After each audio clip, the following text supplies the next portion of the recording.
Everyone, welcome to my channel. आज हम हिंदी व्याकरण में कक्षा 10 का समास करेंगे।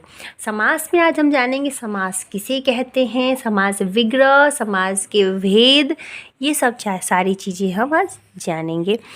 और मैं आपसे वीडियो स्टार्ट करने से पहले एक रिक्वेस्ट करूँगी, प्लीज़ चैनल को सब्सक्राइब करके बेल आइकन दबा लें और प्लीज़ सपोर्ट करो, वीडियो को फुल वॉच करें।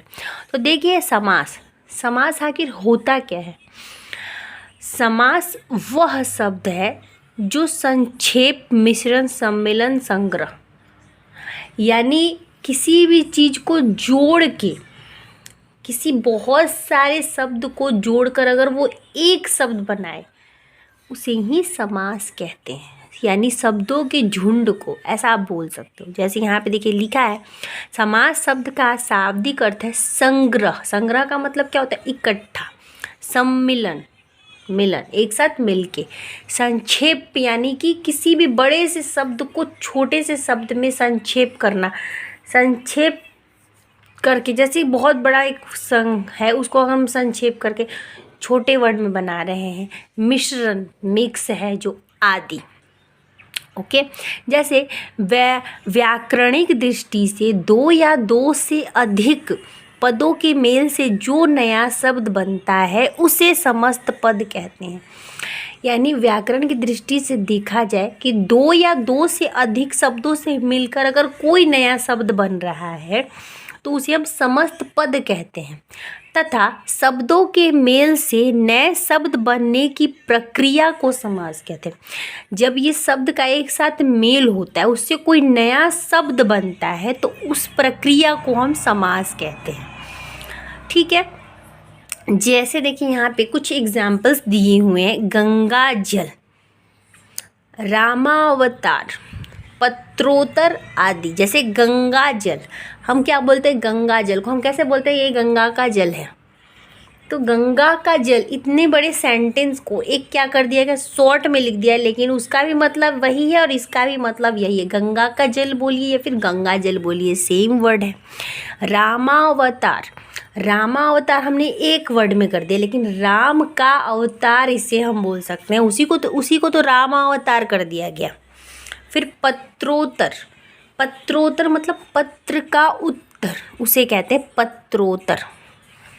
तो ये देखिए इतनी लंबे लंबे को शॉर्ट में कर दिया गया, शब्दों के पूरे मेल को एक शब्द में ला दिया, तो वो आपका समास हो गया।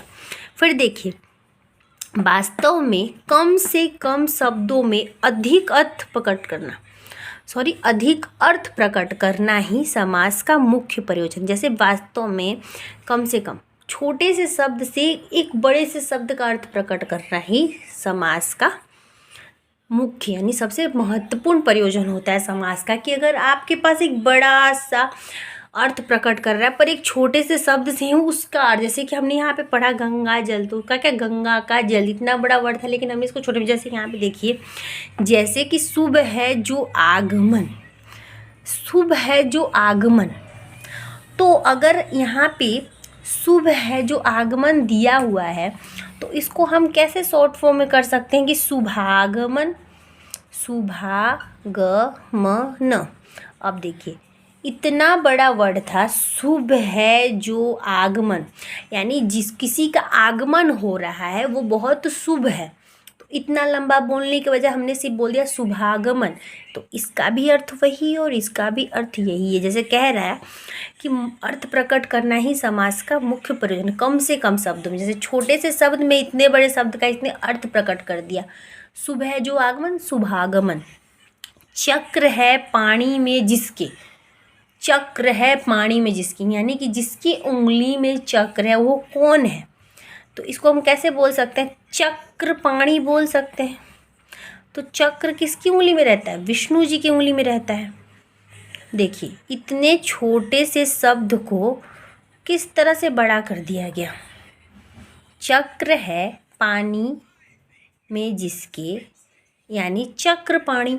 अगर हम चक्र पाणी भी बोलेंगे तो सेम अर्थ निकलेगा, विष्णु भी बोलेंगे तो वही निकलेगा, कि चक्र तो उन्हीं के पास होता है। तो चक्र पाणी यानी चक्र है पानी में जिसके। देखिए कम से कम शब्द में इतने बड़े शब्द का अर्थ प्रकट कर दिया, इसका मुख्य प्रयोजन क्या होता है समास का, यही होता है। शुभागमन, शुभ है जो आगमन। चक्र पाणी, चक्र में है, चक्र है पानी में जिसके। गंगा जल, गंगा का जल। रामावतार, राम का अवतार। पत्रोत्तर, पत्र का उत्तर। तो इस तरह से हमने देख लिया कि समास किसे कहते हैं और समास के एग्जाम्पल्स देख लिए और उसका मुख्य क्या होता है। अब चलिए थोड़ा आगे बढ़ते हैं। समास हमने देख लिया, समास किसे कहते हैं, और हमने देख लिया कि उसमें क्या क्या एग्जाम्पल्स होते हैं, कैसे मिलके बनता है, ये सब देखा। अभी देखिए समास में दो पद होते हैं। कौन कौन से? पूर्व पद और उत्तर पद। पूर्व पद का मतलब जो पहले आया, उत्तर पद का मतलब जो बाद में आया। ठीक है, कभी पूर्व पद तो कभी उत्तर पद और कभी दोनों पद प्रधान होते हैं। समास जब हम करते हैं समास विग्रह, तो उस समय क्या होता है कि कभी पूर्व पद होता है जो प्रधान होता है, कभी उत्तर पद प्रधान होता है, कभी तो दोनों ही पद प्रधान होते हैं, पूर्व भी और उत्तर भी।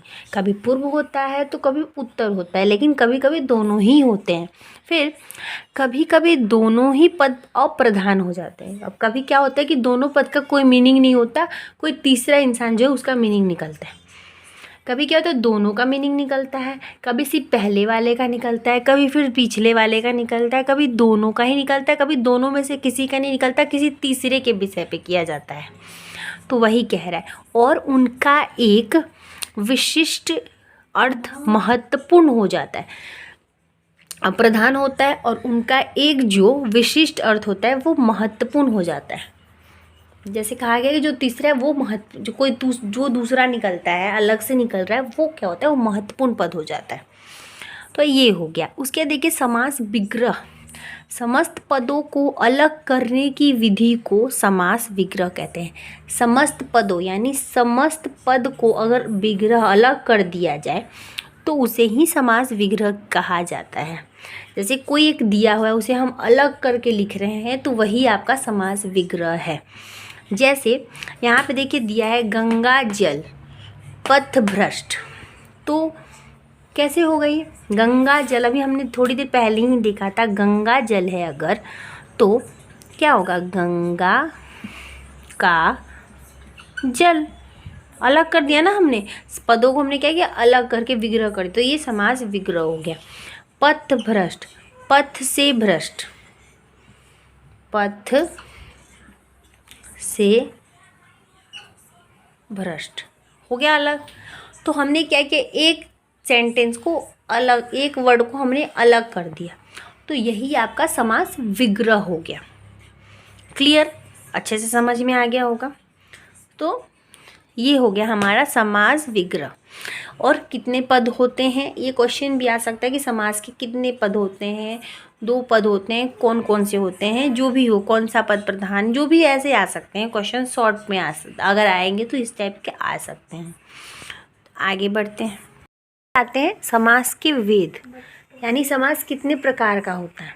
हमने समास जान लिया, उसके पदों को जान लिया, थोड़ा बहुत विग्रह भी देख लिया। अब देखते हैं कि समास के कितने वेद होते हैं। तो कितने वेद होते हैं? समास के मुख्य 6 वेद होते हैं।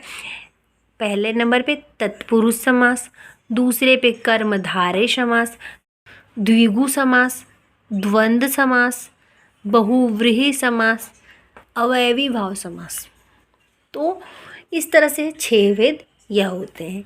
तो हम एक एक करके सारे भेदों को जानेंगे, इसकी परिभाषा भी और विग्रह कैसे किया जाता है, हम ये सब एक एक करके जानेंगे।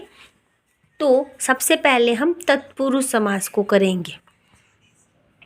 ठीक है, तत्पुरुष समास किसे कहा जाता है।